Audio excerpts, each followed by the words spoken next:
Assalamualaikum warahmatullahi wabarakatuh. Alhamdulillahirabbil alamin wassalatu wassalamu ala rasulillahi ajma'in. Amma ba'du. Fa fahamnaha Sulaimana wa kulla atayna hukman wa ilma wa sakharna ma'a Dawudal jibala yusabbihna wa tayra wa kunna fa'ilin.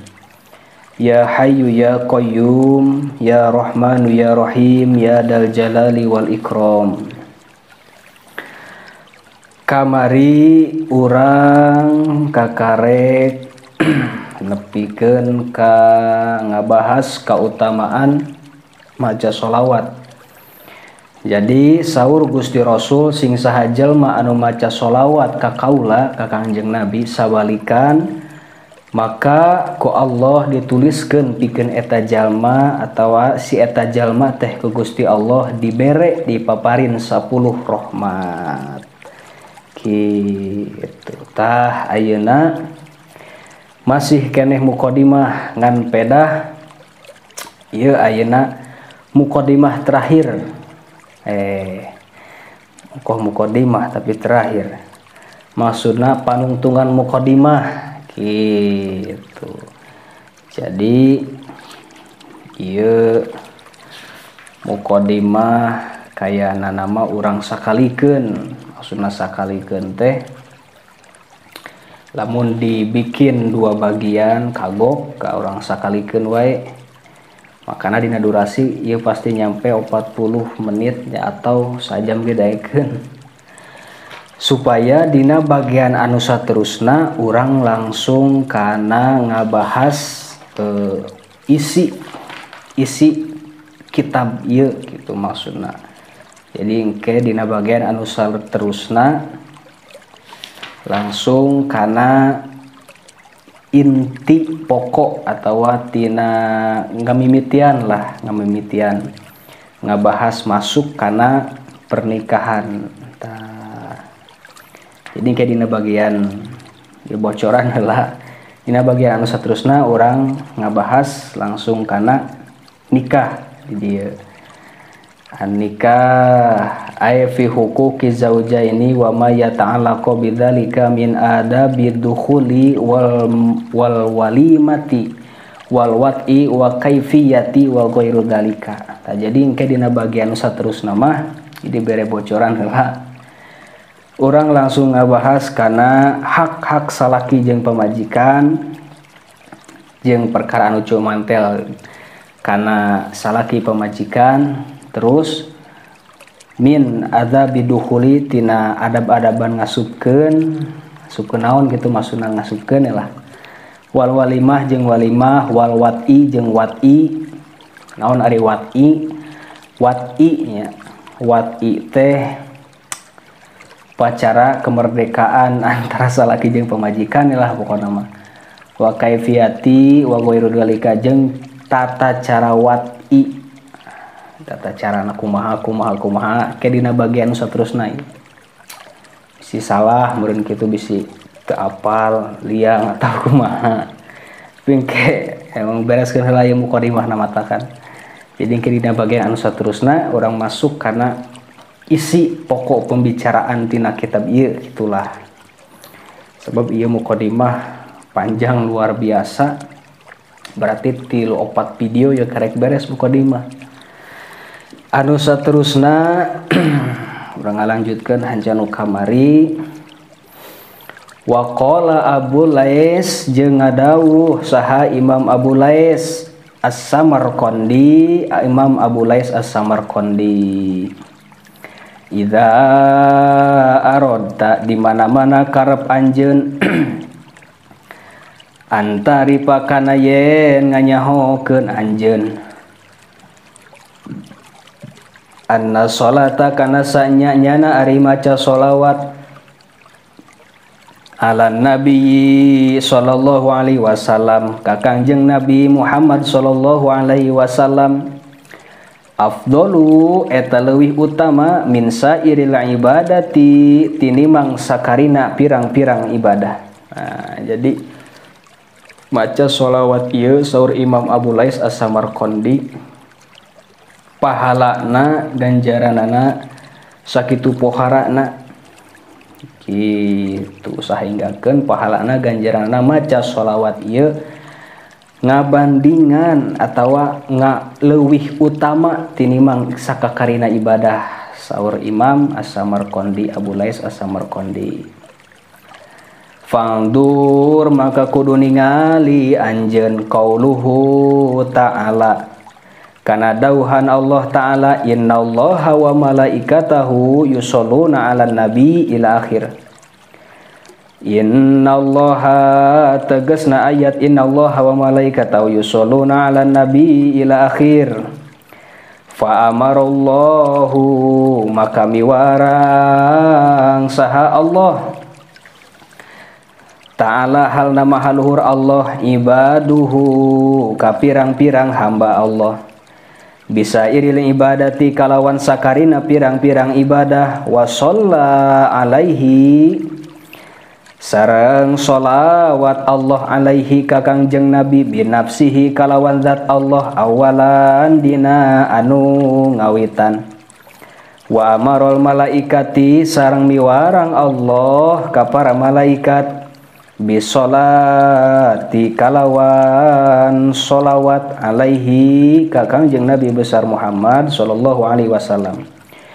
Summa amarul mu'minin teras miwarang Allah ka pirang-pirang jalma mukmin bi ayyusallu alaihi kalawan yen maca solawat mukmin ka Kangjeng Nabi. Jadi dina maca solawat ieu Gusti Allah heula anu tipayun. Masyaallah. Santosna kitu miwarang ka para malaikat, santosna miwarang ka para malaikat supaya sholawat ke Kangjeng Nabi neme miwarang ka jalmi mukminin, ka para mukminin. Masyaallah.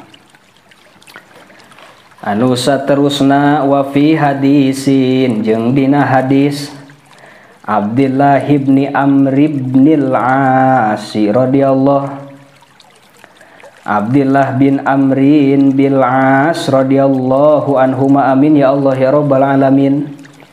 Mauqufan halna hadis mauquf man saha-saha jalma shalla ala nabi sallallahu alaihi wasallam sing saha jalma anu maca sholawat ka Kangjeng Nabi Muhammad sallallahu alaihi wasallam wahidatan kana hiji balikan sallallahu alaihi maka mafarin rahmat Allah alaihi ka eta jalma nu maca sholawat wa malaikatuhu sareng para malaikat Allah biha kalawan maca sholawat anu sabalikan sab'ina sholatan kana 70 rahmat.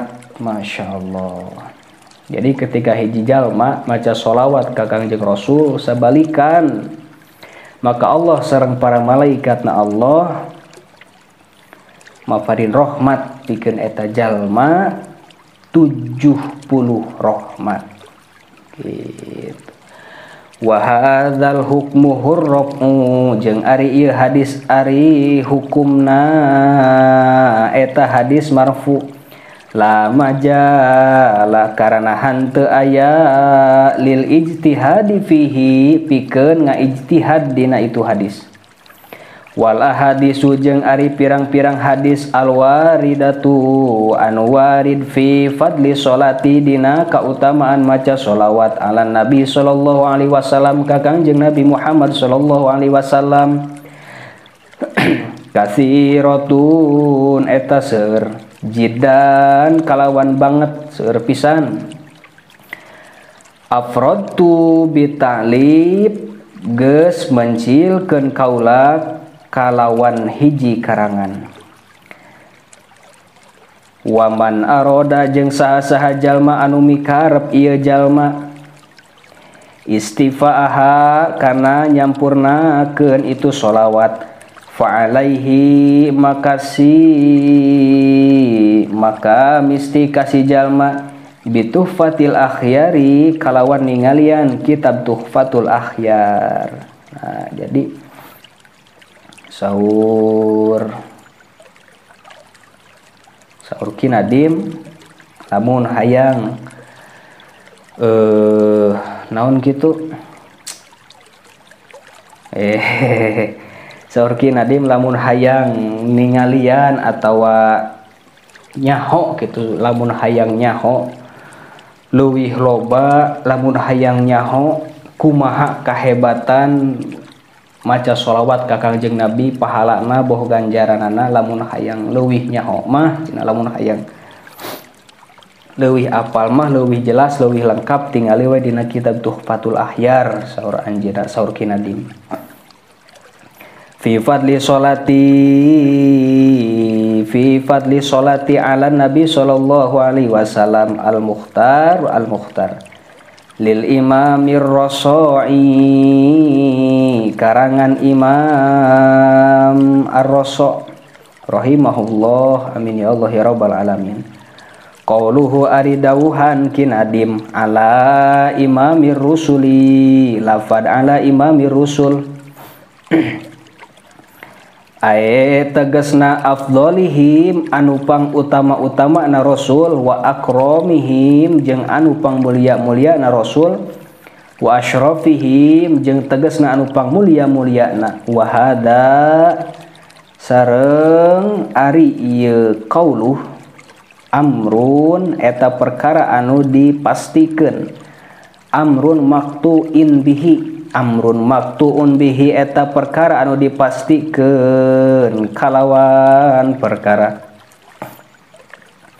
Nabiyuna ari nabi urang sadayana asyrafu eta anu pang mulia-muliana bil itbaqi kalawan sepakat min kulli tina sadayana makhlukin makhluk alal itlaki natepan kana mutlak. Wan aqadal ijma'u jeung geusah naon ijma ulama anal Mustafa kana sanyanyana Kangjeng Nabi eta anu dislir, kana sanyanyana Kangjeng Nabi anu dislir. Afdalu eta anu pang utama-utamana khalqillahi makhluk Allah, wal khulqun tafa jeung ari perbedaan kaul eta hanteu aya khulfu perbedaan. Wa man tahal kasyafa fit takwir jeung ari perkara anu tetegenan ieu perkara al kasyafi fit takwir. Khilafu ijma'i eta nyulayaan kana ijma' dawit tanwiri pirang-pirang ulama anu gaduh penerangan. Wa fi hadisin jeung dina di hadis ana ari kaula akramu eta anu pang mulia-mulyana al awwalina jalma anu ti heula wal akhirina jeung jalma anu panderi ala robbi mungguh pangeran kaula saur Kangjeng Nabi. Wala fakhro jeung hanteu gumede. Wa ana jeung ari kaula sayyidu eta gustina waladi adama putra putri Nabi Adam, putra putu anak incu Nabi Adam. Yaumal kiamati dina poe kiamah wala fakhro jeung hanteu gumede. Wa ana jeung ari kaula awwalu eta anu pangheulana mintan syakku anhul ardo jalma anu beulah ti itu jalma naon bumi. Wa awwalu syafi'in jeung anu pangheulana anu nyapaatan.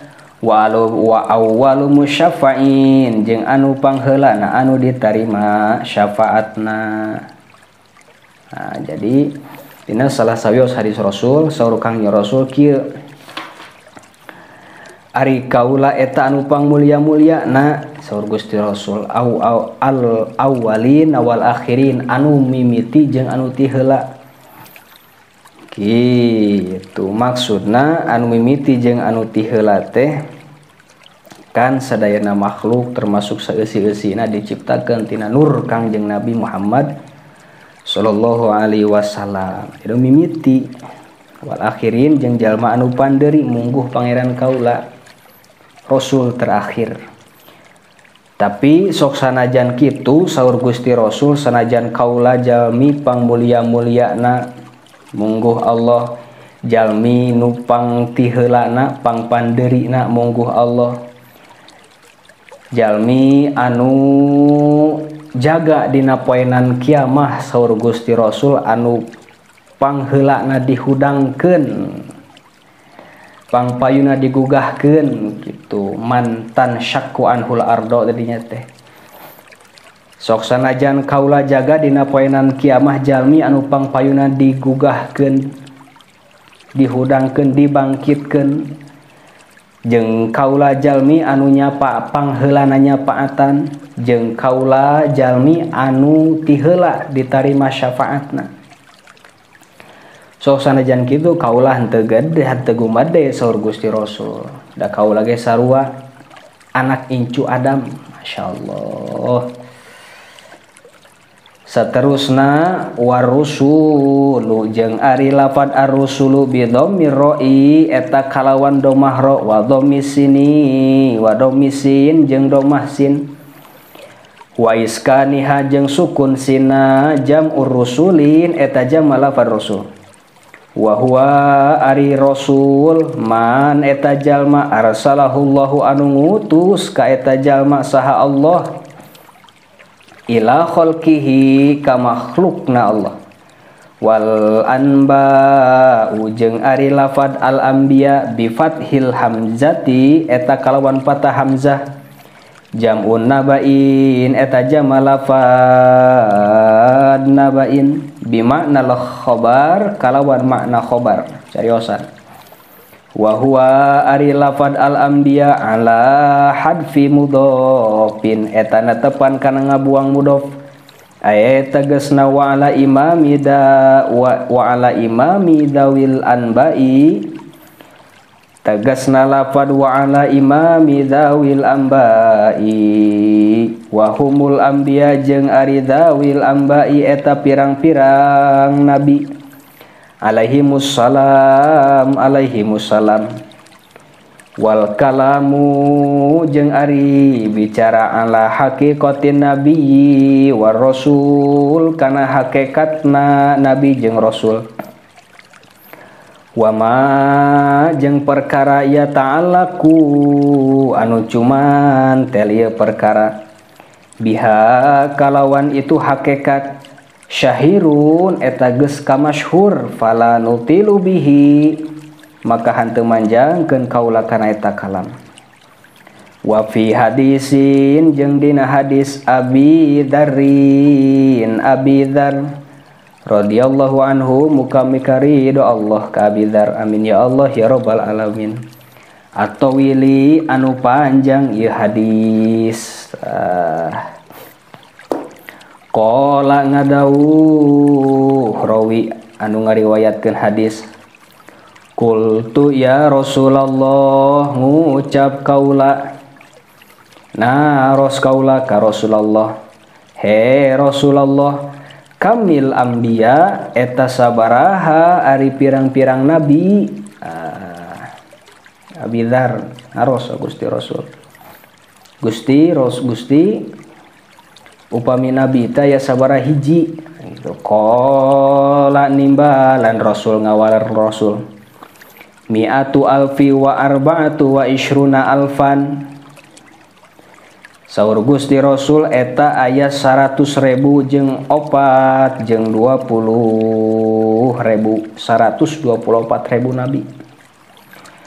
Fakultu ya Rasulullah teras ngucap kaula, he Rasulullah fakamir rusul min dzalik maka eta sabaraha ari pirang-pirang rasul tina itu 124.000 nabi teh. Qala ngawala Rasul salasumiatin wa salasa asyra wa salasa asyra eta ayat 300 jeung 13 rasul 313 rasul.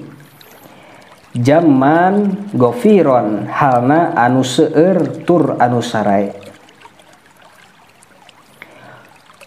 Kultu ngucap kaula ma jammu gofirun, naon ari jamun gofir teh ya Rasulullah. Qala ngawala Rasul katsirun thayyibun, eta anu seueur tur anu sarae.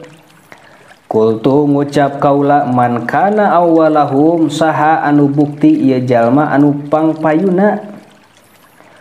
Qala ngadauh Rasul ngawala Rasul Adamu alaihi salam, nyaeta Nabi Adam alaihi salam. Kultu ya Rasulullah ngucap kaula he Rasulullah an-nabiyyu mursal, naha anjeuna eta nabi anu diutus, naha kangjeng Nabi Adam teh eta nabi anu diutus. Qala ngawala Rasul naam sumuhun khalaqahu Allahu biyadihi, parantos ngadamel ka Nabi Adam saha Allah kalawan kakawasaanana. Wa nafakho sareng niup Allah pihi di Nabi Adam min ruhihi tina ruh dadamelan Allah. Wa sawwahu kubulan, sareng nyampurnakeun Allah ka Nabi Adam halna mayunan. Summa qala teras nganimbalan Rasul ya Abadzarin, he Abu Dzar. Nah, pula. Jadi Abi Dzar naros kieu ka Gusti Rasul, ya Rasulullah, ari nabi teh aya sabaraha hiji? Saur Gusti Rasul aya 124.000. Teras di saur Abi Dzar, tah Gusti Rasul tina 124.000 eta aya sabaraha rasul? Saur Gusti Rasul aya 313 rasul. Halna zaman gofiron anu seueur tur sarae.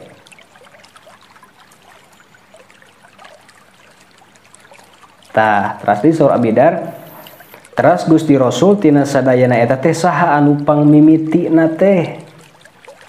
Boh ti Rasul, boh ti kalangan nabi. Saur Gusti Rasul nyaeta anu pangmimitina mah Nabi Adam alaihi salam. Naros keneh Nabi Dzar, saur Abi Dzar, punten Abi Dzar, saur Abi Dzar Gusti Rasul ari Nabi Adam teh diciptakeun kinla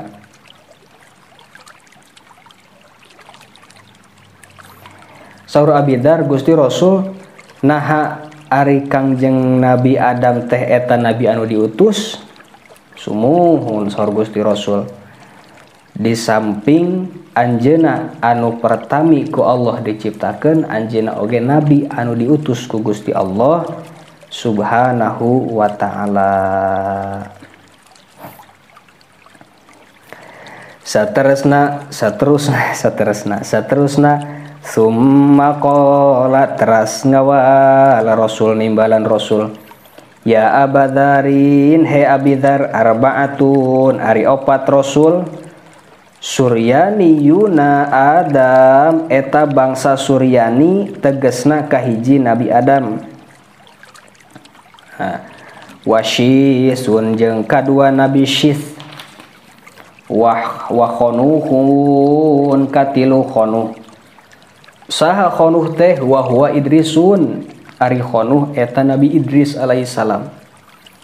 Wa huwa awwalu, ari Nabi Idris eta anu pangpayuna jalmi man khoto, jalma anu nyerat, ieu jalma bil kolam kalawan kolam.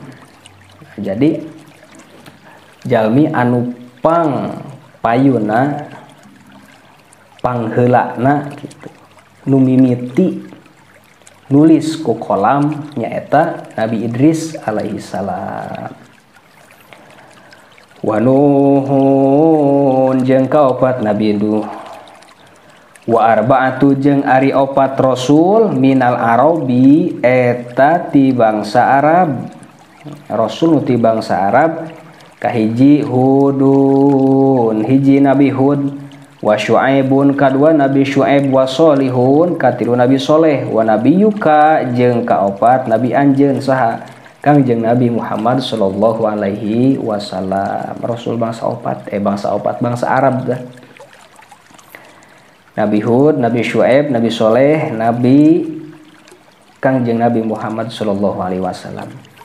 Ya Abadarin he Abu Dzar wa awwalu anbiya'i Bani Israil jeung ari anu pangpayuna pirang-pirang nabi kaum Bani Israil Musa eta Nabi Musa wa akhiruhum Isa jeung ari panungtunganana eta Nabi Isa wa awalur rusuli jeung ari pangpayuna para rasul Adamu eta Nabi Adam wa akhiruhum jeung ari pangakhirna rasul Muhammadun sallallahu alaihi wasallam eta Kangjeng Nabi Muhammad sallallahu alaihi wasallam. Jadi rasul nu mimiti mah Kangjeng Nabi Adam, rasul nu terakhir mah tangtos Kangjeng Nabi Muhammad sallallahu alaihi wasallam. Wa qauluhu jeung ari dauhan kinadi Muhammadun lafad Muhammadun huwa asharu ari Muhammad eta anu pang masyhurna pirang-pirang jenengan ismaihi pirang-pirang jenengan sallallahu alaihi wasallam idlahu sallallahu alaihi wasallam karena eta tetepikeun Kangjeng Nabi sallallahu alaihi wasallam asma'u ari pirang-pirang jenengan anha geus nepikeun ba'duhum saha sawareh pirang-pirang ulama ila arba'amiati kana 400 jenengan. Wa naqala Abu Bakr bin Arabi jeung nukil saha Syekh Abu Bakar bin Arabi ang ba'dihim tisapalih ulama innallaha ta'ala sanyanyana eta kagungan Allah ta'ala alfa ismin eta 1000 jenengan wali Nabi sallallahu alaihi wasallam sareng kagungan Kangjeng Nabi sallallahu alaihi wasallam alfu ismin ari 1000 jenengan. Nah, bahkan saur para alimin ulama jenengan Gusti Rasul aya 400 jenengan ya Masya Allah sareng deui ari jenengan Gusti Allah aya 1000 saur sapalih ulama. Kadang-kadang nu kurang diapal nu kurang kanyahokeun mah eta we nu najrid Quran ya man huwallahu allazi la ilaha illa huwar rahmanur rahim al malikul quddus sampai saterusna. Padahal mah saur sapalih ulama jenengan Gusti Allah teh aya 1000 jenengan sekaligus jenengan Gusti Rasul oge nami Gusti Rasul oge saur sapalih ulama mah aya 1000 jenengan. Masya Allah. Wa huwa ari lafad Muhammad alamu mankulin eta alaman kul lamun dipindahkeun min ismi maf'ul tina isim maf'ul al fi'lil mudha'afi fi'il mudha'af wa manahu jeung ari makna Muhammad man kathurat eta jalma anu seueur mahamiduhu naon pujieunana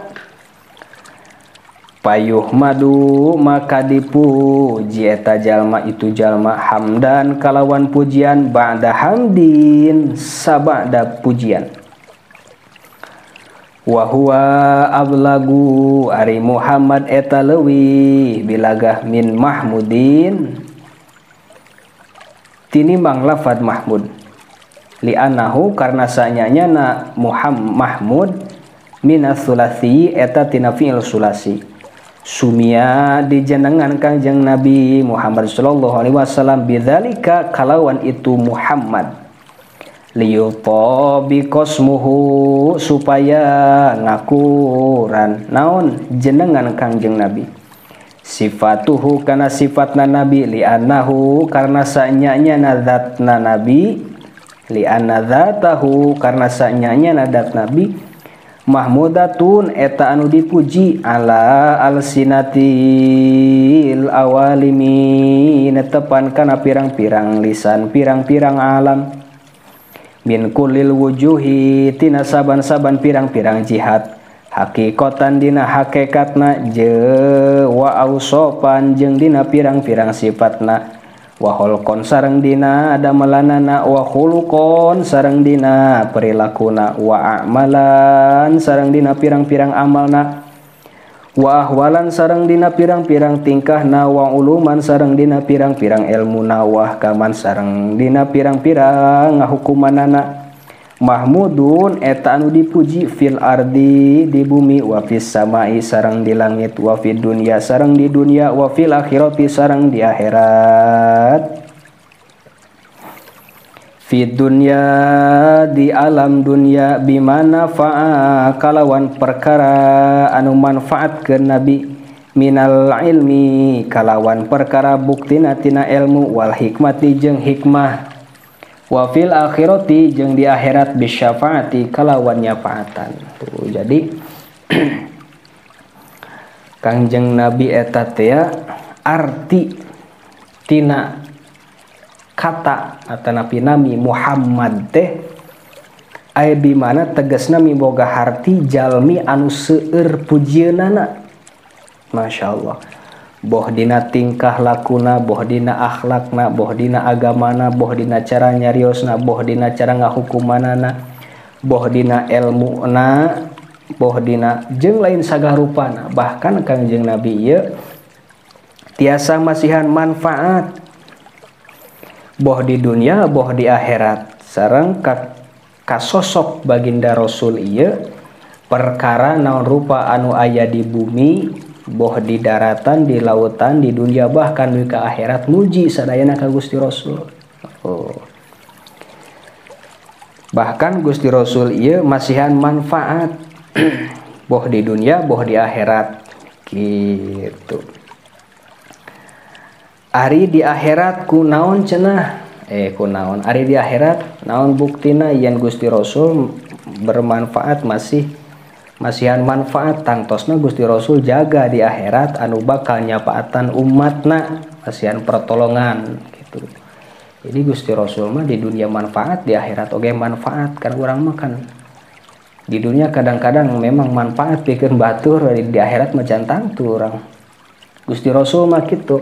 Makana dinamian Muhammad teh kalimah atanapi lafad atanapi nami Muhammad eta miboga harti jalmi anu seueur pujieunana gitu. Boh tina sagala rupana pokona mah tingkah lakuna, akhlakna, ilmuna, cara ngahukumanana, kamanfaatanana sewaktu di dunia bahkan ka Gusti Rasul oge nu muji di dunia saeusina dunia di daratan, di lautan, di langit jeung di akhirat bahkan muji sadayana ka Kangjeng Nabi tur tiasa masihan manfaat di dunia jeung di akhirat eta Gusti Rasul. Makana pantes dinamian Muhammad jalmi anu seueur pujieunana gitu. Wa qad qila jeung teman-teman ditaroskeun li jadihi ka eyang Kangjeng Nabi Abdul Muthalib tegasna Abdul Muthalib lima samiyat ibnaka Muhammad naon margina ngangaranan anjeun ka putra anjeun kalawan jenengan Muhammad walam yakun min asma'i abaika wala ajdadika padahal hanteu aya eta satengah tina pirang-pirang jenengan pirang-pirang rama anjeun wala ajdadika sareng hanteu aya pirang-pirang jenengan eyang anjeun. Pakola maka ngawaler Abdul Muthalib rojautu ngarep kaula ayyuh mada kana yen dipuji anak kaula pis samai wal ardi di langit jeung di bumi fahaqqaqallahu roja'ahu maka nganyatakeun Allah kana pangarep kaula Pangkana pangarepna Abdul Muthalib. Tah jadi ditaros Abdul Muthalib teh ditaros kunaon cenah putra anjeun dinamian Muhammad padahal boh ti ramana boh ti eyangna namina hanteu aya masana teu aya kata Muhammadan gitu, teu aya kalimat Muhammadan, teu aya nami Muhammadan. Abdul Muthalib kan muril Abdullah. Pan kadang-kadang aya urang mah kitu ngangaranan budak teh. Jadi singaran budak eta supaya ngaran indung atau bapana teh kabawa gitu. Model misalkan bapana Abdul Aziz. Kayak budak teh misalkan dengaranan Muhammad Irsyad Al-Azizi misalkan itu kan kabawa tah. Kunaon cenah ieu mah make naon teh make teu dicantelkeun kitu ngaran indung bapana atau ngaran akina. Tah kusabab saur Abdul Muthalib kaula mah miharep di ngaranan Muhammad teh supaya naon rupa anu di langit naon rupa anu di bumi muji sadayana ka putra kaula fahaqaqallahu raja'ahu maka nganyatakeun Allah kana pangarep kaula. Masyaallah. Jadi ngaran teh doanya doa sing kadeh ngaranan budak bong keneh wah cenah tina Quran lagi ngaranan setan misalkan wah kacau tina Quran oge tau misalkan tina malaikat der budak ting ngaranan Ijrail riweuh teh bisa-bisa budak nagawe di Jakarta bapana keur gering ripuh telepon budakna ku indungna di mana cek indungna cek budakna teh sakedap deui abdi dugi alhamdulillah pamajikanna ngomong ka salakina alhamdulillah bapak sakedap deui dugi cenah saha cek bapana Ijrail mungkin parah geringna nya sing kade ngaranan budak sabab ngaran teh doa gitu. Saterusna wa qauluhu jeung ari dauhan kinadim wal ali lafad wal ali alur rajuli ari keluarga hiji lalaki ahluhu eta ahlina rajul wa ashiratuhu jeung barayana rajul wa alun nabi alaihi salatu wasalam jeung ari kulawargana Kangjeng Nabi Muhammad sallallahu alaihi wasallam mantah rumu eta jalma anu haram alaihim ka itu man naon as-shadaqatu narima harta zakat wahtaro jeung milih Imamu Malikin saha Imam Malik wa ghairuhu jeung liana Imam Malik waza warojahahu jeung narjeh kana kaul Imam Malik An-Nawawi usaha Imam Nawawi fi syarhi Muslim dina syarah Muslim anna kana sanya-nyana lahu keluargana Kangjeng Nabi alaihi salatu wasalam atba'uhu ari pirang-pirang pangikutna Kangjeng Nabi wahum ummatul ijabati ari itu atba atau pangikut eta umat ijabah wahada jeung ari ieu kaul huwa alaiku eta anu layak bimaqamid duai kalawan maqam doa qalal qadi ngadauh saha Imam Qadi Husain Imam Qadi Husain wa yuqayyidu jeung dan qadi bil atqiyai kalawan pirang-pirang jalma anu takwa wa yuafiquhu jeung ngakuran kana eta qaid qauluhu naon dauhan Allah taala inna auliya'ahu illal muttaquna hanteu aya ari pirang-pirang wali Allah angin eta pirang-pirang anu takwa wa qauluhu jeung ari dauhan kinadim wal abna'u jeung lafad wal abna'u jam'u ibnin eta jama lafad ibnin wa huwa atful khosi ari wal abna'u eta atap anu tangtu alal ami kana anu umum li annahum karna sanyanya na abna dakhiluna eta kaabusan kabeh fi umumi qaulihi dina umumna dauhan nadim wal ali lafad wal ali ala haddi qaulihi netepan kana hadauhan Allah taala hafidhu ala sholawati was sholatil wusta kudu ngaraksa anjeun ala sholawati kana pirang-pirang salat fardu was sholatil wusta jeung kana salat wusta asar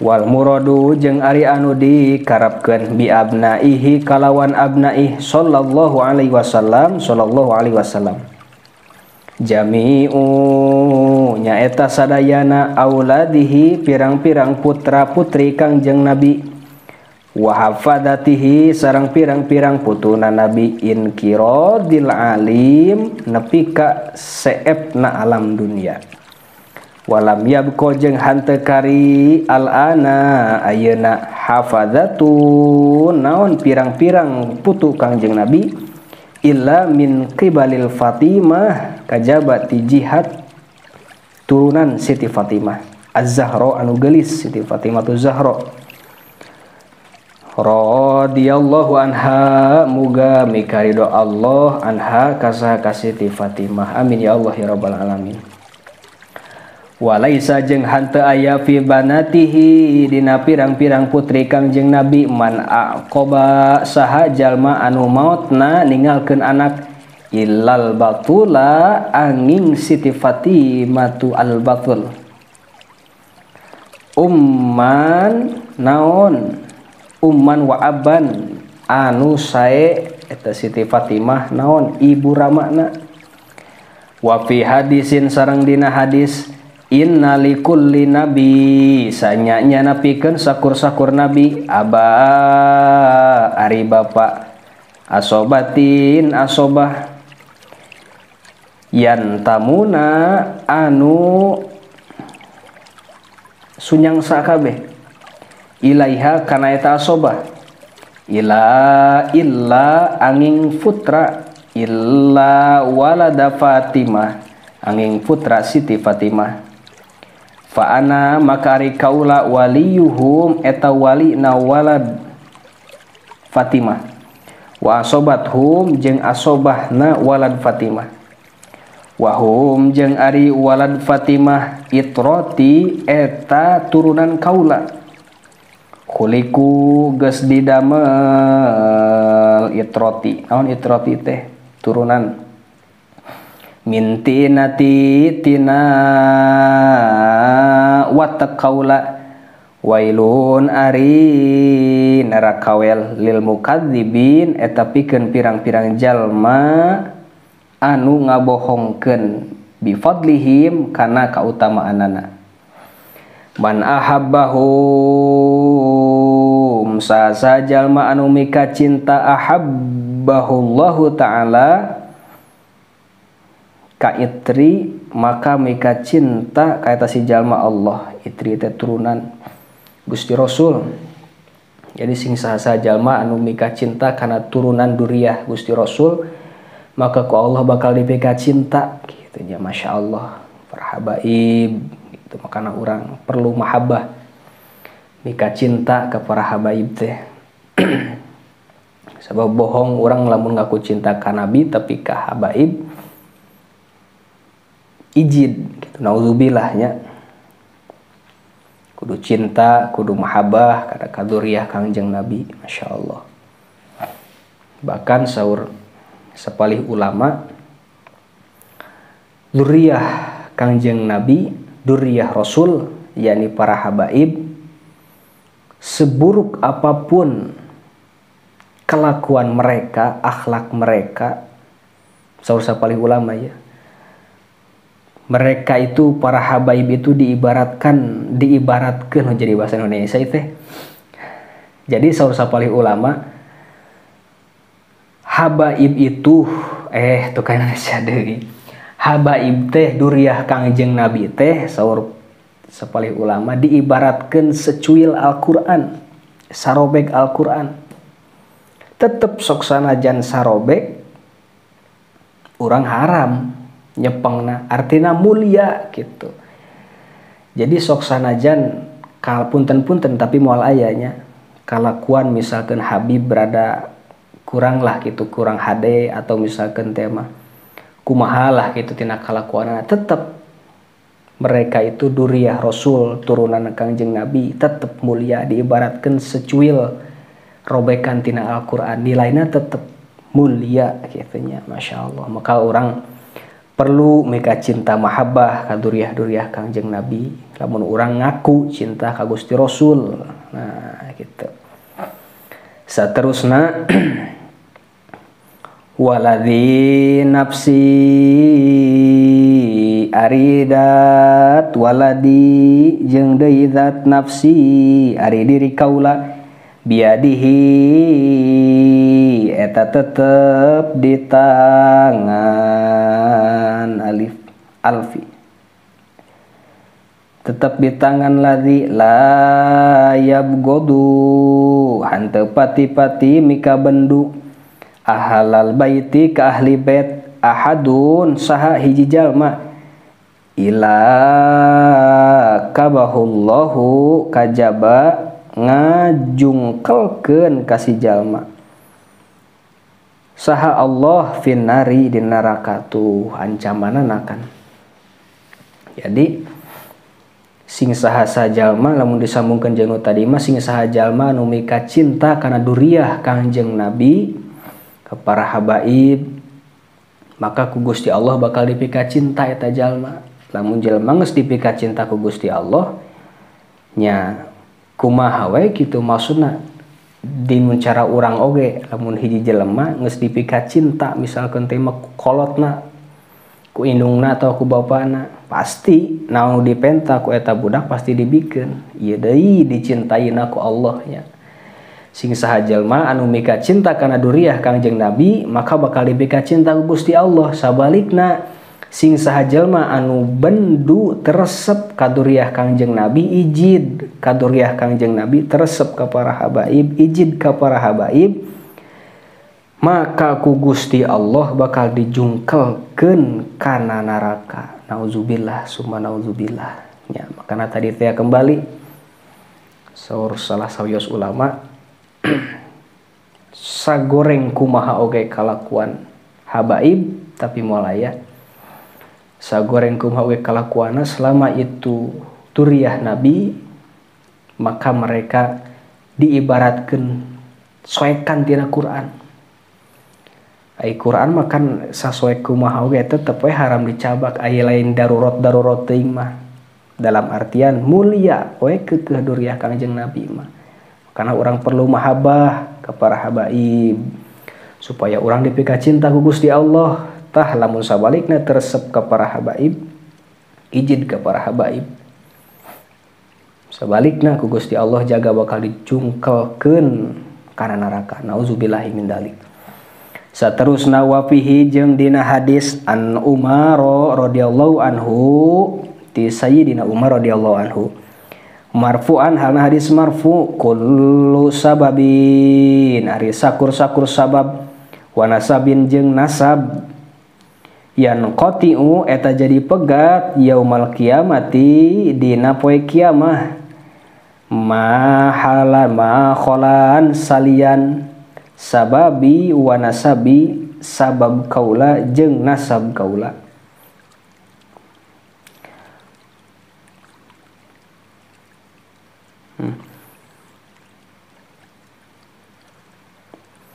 Wa kullu jeung aris wa kullu bani unsa jeung aris sakur-sakur anak lalaki ti anak awewe asobathum ari asobahna bani li abihim eta pikeun bapana bani ma khola salian waladhi Fatimatin putrana Siti Fatimah fa inni maka sanyana kaula Ana tegasna kaula abuhum eta bapakna walad Fatimah.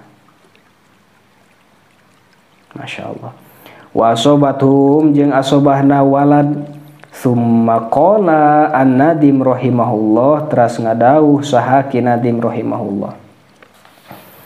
Wa ba'da hamdi jeung sabada muji kaula pahaka maka kudu nyokot anjeun sohi he dulur kaula mandumatan kana kitab nadoman tufidu fin nikahi anu mertelakeun dina anu maedahkeun dina mertelakeun nikah.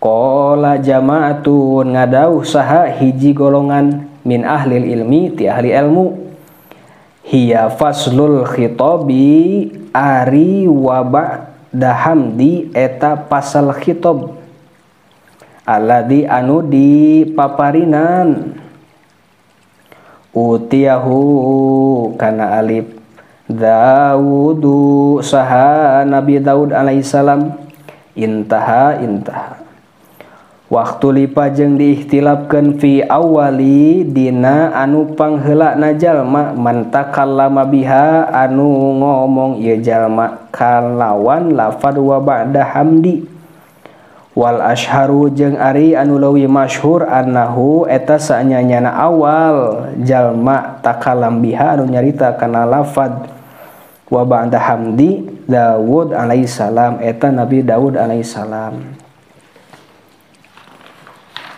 Wakana nah jadi jalmi anu pangmimitina ucapkeun kana kalimat wa ba'da hamdi jeung sabada muji kaula kitu miboga hartina atawa ba'da hamdi teh sanu pangheulana ngucapkeun kana kalimat eta teh nyaeta cenah saur sapalih ulama mah Nabi Daud alaihi salam.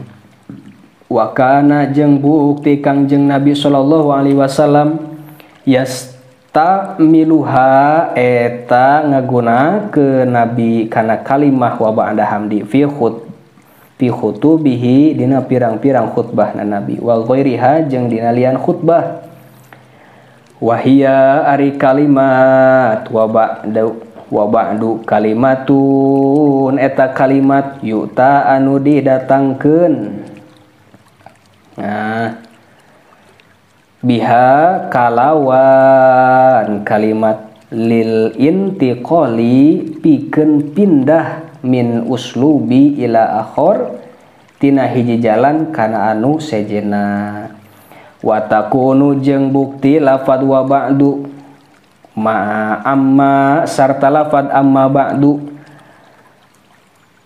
wa biduniha jeung kalawan hanteu make amma kama huna saperti di dieu tegasna ae wa ba'da tegasna jeung sabada mata kodama perkara anu geus ti heula ieu perkara minal basmalati buktina tina maca bismillah walhamdalati jeung alhamdulillah washolati jeung maca sholawat ala Nabi sallallahu alaihi wasallam ka Kangjeng Nabi Muhammad sallallahu alaihi wasallam.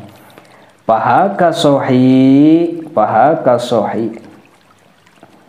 teh dulur abdi dulur abdi ae tegasna fakhud maka kudu nyokot anjeun ya sohibi he sobat kaula fasohi maka ari lafad sohi munada eta lafad munada murokhomin munada murkhom ala isqati harfin nida netepan kana ngabuang harfun nida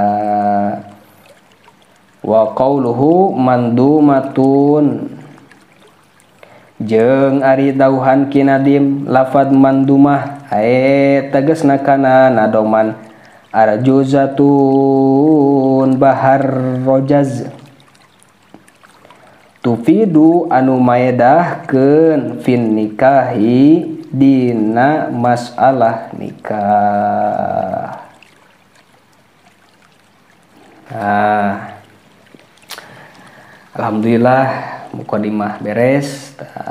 Hanya jadi ieu teh kakarek beres mukodimah teh panjang luar biasa ti mimiti ngabahas kautamaan maca alhamdulillah, maca sholawat, maca bismillah.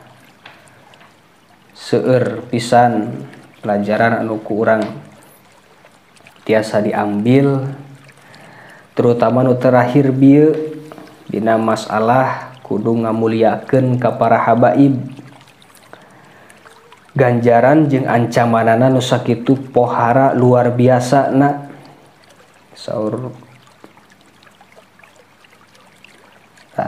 sing saha jalma anu mika cinta ka duriah Kangjeng Nabi maka bakal dicinta ku Gusti Allah. Oge sabalikna sing saha jalma anu bendu ka duriah Nabi, katurunan Kangjeng Nabi, ka anak incu Kangjeng Nabi, ka putu-putuna duriahna intina nama nu masih keneh turunan Gusti Rasul gitu nya. Nu gagaduhan gelar habaib lamun benci ke aranjeuna ijid resep urang ka anjeunna naudzubillah jaga di akhirat ku Gusti Allah cenah bakal dibabetkeun kana neraka naudzubillahi min dzalik.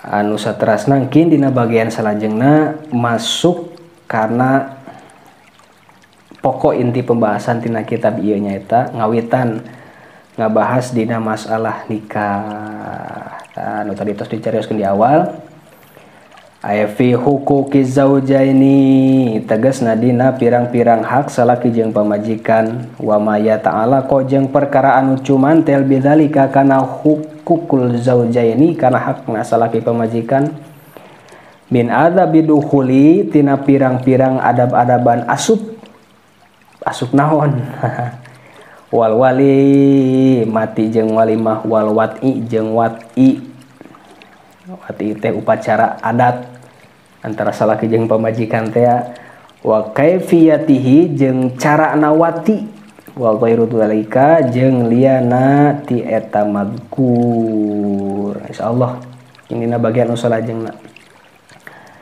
Summa inna nikaha ta'tarihi al ahkamul khamsatu yakunu wajiban wa dzalika fi haqqi man qadaru alaihi wa khafa zina bitarkihi wa yakunu manduban wa dzalika fi haqqi man raja'an nasla wa lam yakhaf az-zina bitarkihi ragiban fihi amla walau qata'ahu an ibadati ghairi wajibatin. Wallahu a'lam bisawab.